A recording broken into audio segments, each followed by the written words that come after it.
Hello guys, in today's video, I will show you everything about button contraptions and how to use them. In the last tutorial, I showed you how you can make faking parts or part faking, and I kinda cheated a bit because you didn't know about button contraptions that much, and here I am. I am actually going to show you everything about it now, so you can have more knowledge about it, like OneTimeUse, ManyTimeUse, timers, conveyor contraptions and fall contraptions.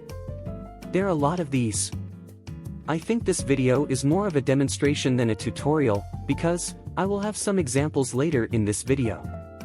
I will explain one each, so you could understand.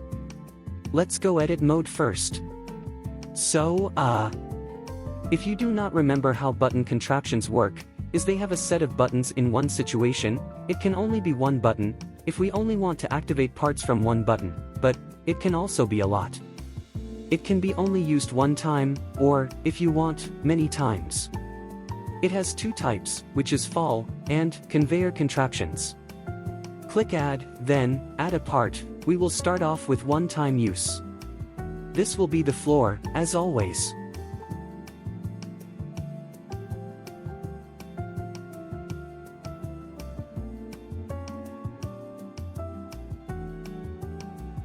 When you are done making your floor, add another part. Now, we want to make this part invisible, by a button, in a button contraption, and it will only be one time.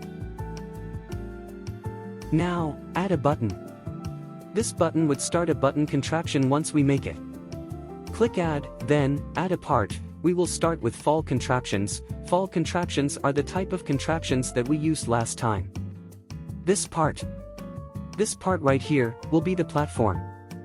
If you remember, we added a push block on top of the platform. There we go, this is called a fall contraption, because, when a button is clicked or pressed, the platform disappears, meaning, the push block will fall down. Anyways, this is the push block that I added, make sure to add one. And make sure to resize it. There it is guys. Just like that I finished it. We need the platform to disappear though once we click the button. Edit the button, go to Properties, then, go to Behavior. Set button type to Parts Invisible, because we want the platform to disappear. In this case, the push block will fall straight down. Set the time to 0 for it to be infinite.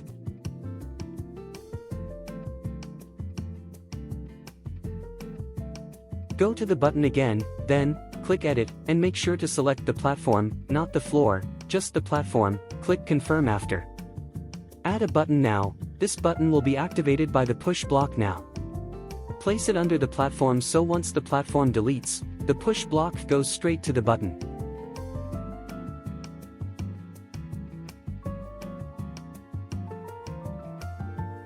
After resizing, input time to 0, so that it would be infinite. Because, pretty much we only want it to be activated once.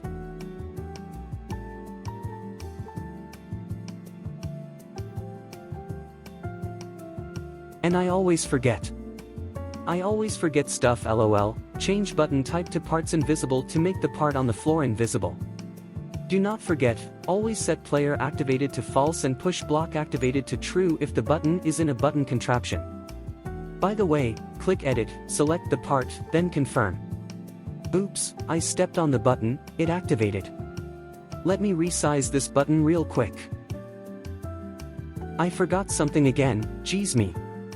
Set can collide to false, we don't want the push block to just stay there forever. Also, clone the platform and this will be the final platform, it will block the way of the push block, so it won't keep respawning over and over again. Finally, let's test it to see if it works. And it disappears as you can see. I cannot refunction the contraption again, because, it is done, and, it is a one-time usage contraption. Pretty neat huh? This time is making conveyor contraptions.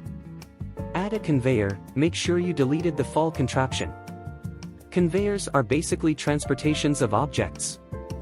Well, I am an object, so it could transport me, and other players. It cannot transport frozen objects though. In this case, we want to transport push blocks. The sense of conveyor contraptions is it brings the push block till the end of the conveyor belt passing through some buttons or other stuff. But of course it needs a starting wall. This part will be the wall. This will block the push block by continuing unless a button is clicked, then the wall disappears. Add a push block, then, place it at the very start of the conveyor belt. Don't forget resizing.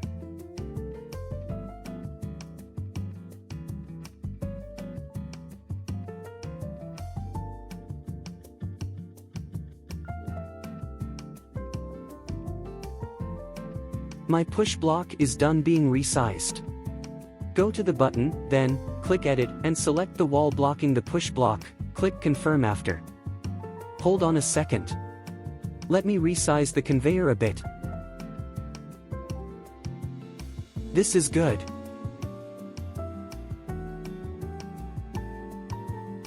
Never forget to make a cloned wall at the end, since this will be only used once, not twice, not many times. After that, add a button in between the starting and ending walls. Resize it.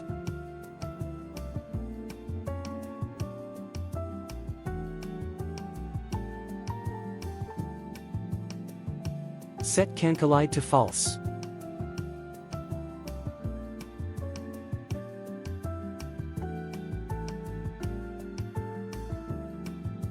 I'm done resizing. Change the button type to Parts Invisible. Set the time to 0 to be infinite. Change the player activated to false and push activated to true again. Click Edit, and select the part, click Confirm after you do that. Here comes the almighty testing time. And it disappears, gone forever, RIP part, you will be missed. I hope you enjoyed, and let's move on to ManyTimeUsage. Make an area for the whole thing, then clone it. If you are on mobile, then activate the selection at the bottom of your screen. Place it somewhere you'd like. Before we start, let me just explain what ManyTimeUse is. ManyTimeUse can be activated a lot of times. It could be done by looping, or even many presses. But I am probably going to do looping. Go to the button, then click Edit. Select the starting wall, click Confirm after. This one might be a little different than the OneTimeUsage. Go to the button, then click Edit. Select the part, then click Confirm after. We also need to change the time to at least 1 second, and not infinite, because we want it to loop over and over again once the button on the floor is clicked. This might be harder to understand than the OneTimeUsage. You know why? Because we need to delete the finishing wall, and we will add some timers here. You might be wondering, what is the finishing part then? Well, that is a great question, because it is respawn parts. Click Add, then add a respawn part and place it at the very end of the conveyor belt. What are respawn parts? Respawn parts can respawn different moving objects, though it can't respawn moving parts, but it can respawn players and push blocks. Make it look like a wall.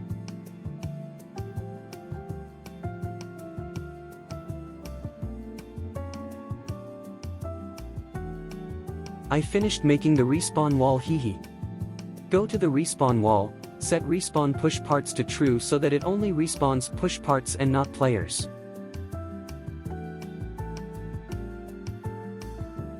Let's test it out first. It's disappearing, but why is count being enabled? What's going on? Hold on. I forgot to set count enabled to false, that's why.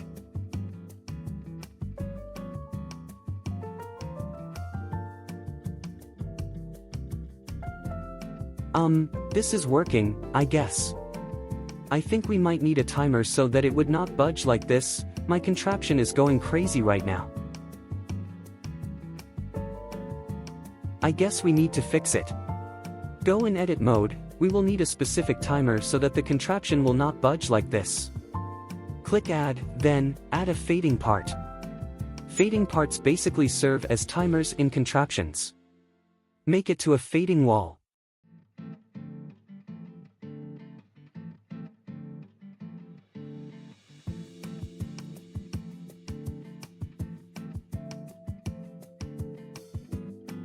Now that that's done, go in the behavior of the fading part, set the fade time to 1, and hidden time to also 1, this is because the invisible time of the part is 1.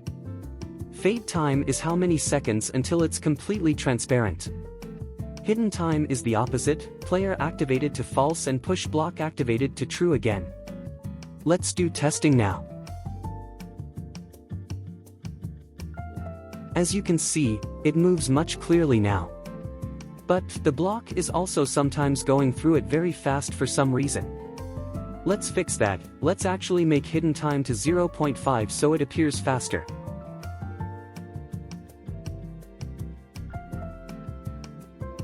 And it loops.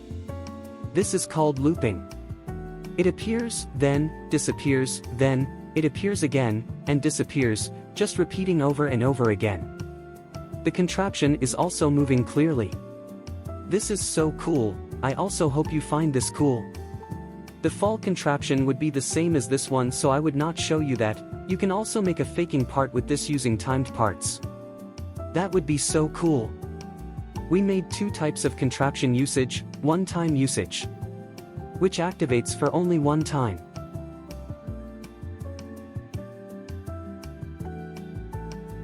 and ManyTimeUsage, which can be activated a lot of times or it is looping. I hope you found this tutorial helpful, and if you did, please like and subscribe to watch more of these videos. Next tutorial is not a button tutorial, I am sorry. But it is about perms and global properties.